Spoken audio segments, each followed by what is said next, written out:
Okay, so we're going to start looking at the backstep half guard, but the first part of the backstep half guard is what we call the Jedi mind trick. Okay, and this move is basically when you anticipate or you force your opponent to backstep. Okay, so we have kind of two situations. One is when our partner gets fully over to the backstep side and is heavy there trying to pass, and then the other is as they're trying to do it. Okay, so they haven't fully made it there.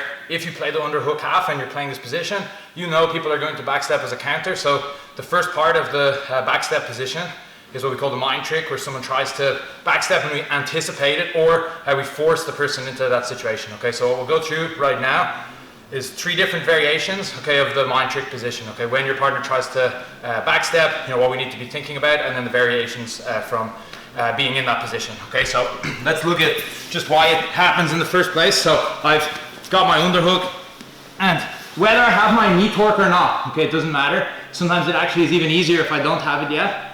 Okay, but Adam feels the underhook sequence coming here, rolling him backwards, etc. So he tries to backstep. Okay, so he's going to go over this side, and his idea will be to get heavy here, try to underhook me here, okay, try to hold me, maybe try to drag my legs down to the side and start passing. Okay, so every time I get the underhook, I know he can try to backstep as a counter. So in anticipation of this, okay, every time he tries to backstep, okay, I'm trying to, yeah, can you just post your hands? Like, I'm trying to duck myself out behind Adam. Let's get a different angle on that.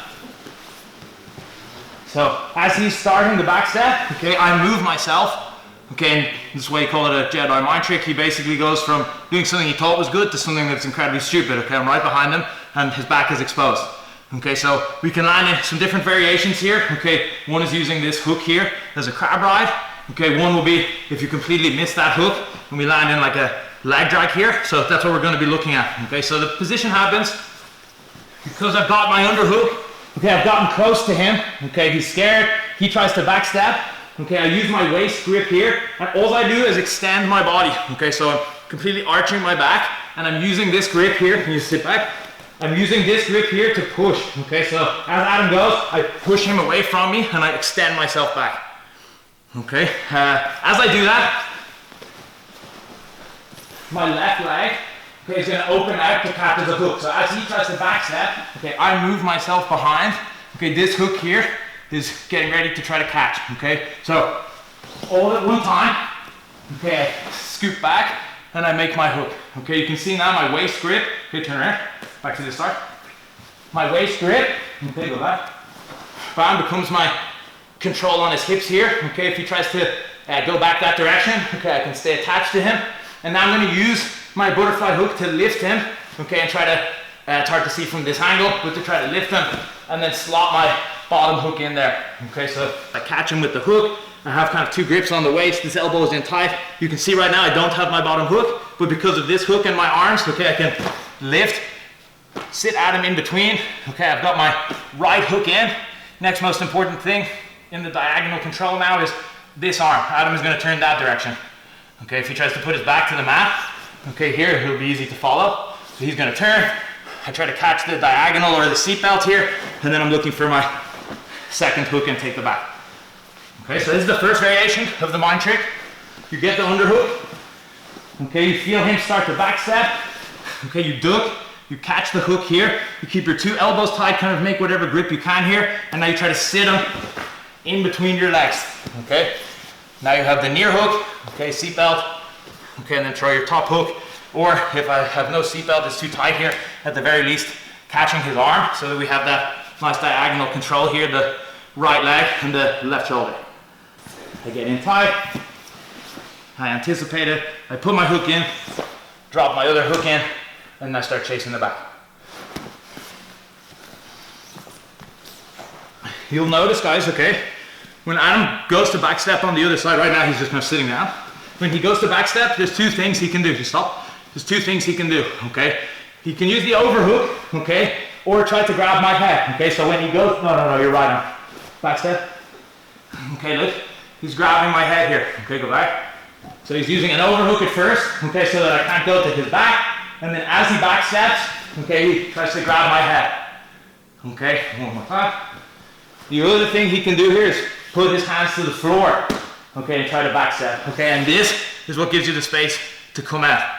Okay, if he commits his whizzer, okay, or his cross face, okay, as he steps back, okay, I'm going to be looking to try to follow him up, okay, because by using the cross face, just stay there, use the cross face, by using this, his post on this side, okay, is weakened. Okay, if he has his post, okay, now when I try to bump into him, everything is going right here. Okay, when he lowers his base, and worse yet, if he kept the overhook, then he backsteps and he keeps this, like he literally has no way to put his hand down. So we'll get into some options from that situation. Okay, but for now, as soon as you anticipate when his hand goes to the mat, okay, we're ducking our head out. Okay, you won't be able to duck your head out if he cross faces or overhooks, but then you can sweep him other side.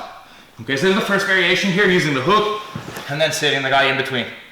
Okay, let's look at a second variation when you miss the hook or you're maybe a little bit later.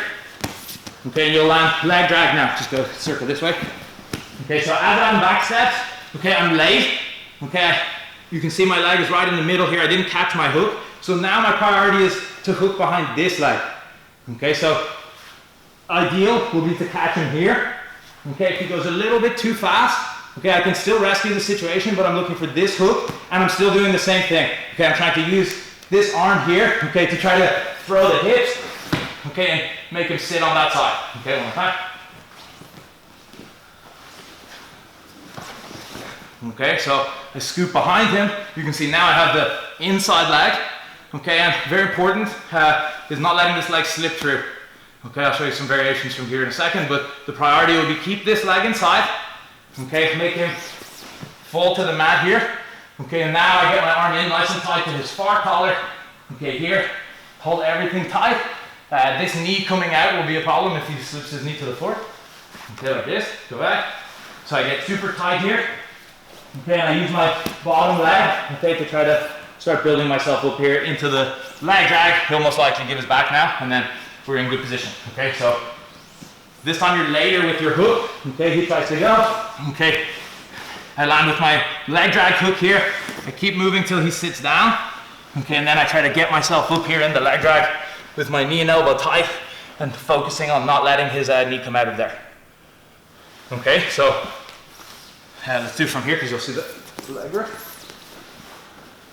So as we go, I'm trying to tuck, and you see right there I didn't get it. Okay, Adam's leg is in a slightly different position.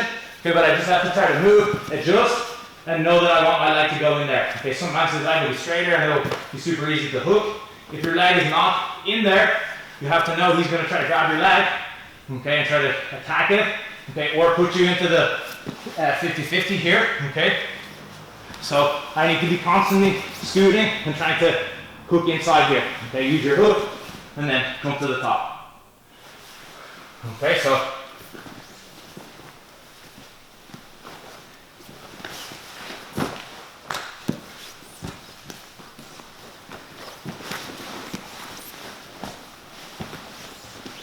like so.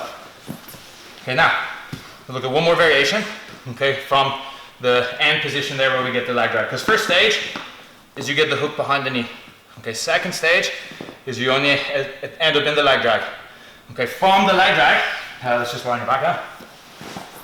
From the leg drag position here, okay, especially because I've now gotten close to passing the guard. A potential defense for Adam here is hand on the mat here, okay, and then try to spring up and over. Because look, you guys will see I have no hooks, okay, stopping him from going over the top. Okay, so once he's back step, okay, I've ducked myself out, I've got my leg drag here. Okay, look, he's going to start posting and then trying to get up and over me.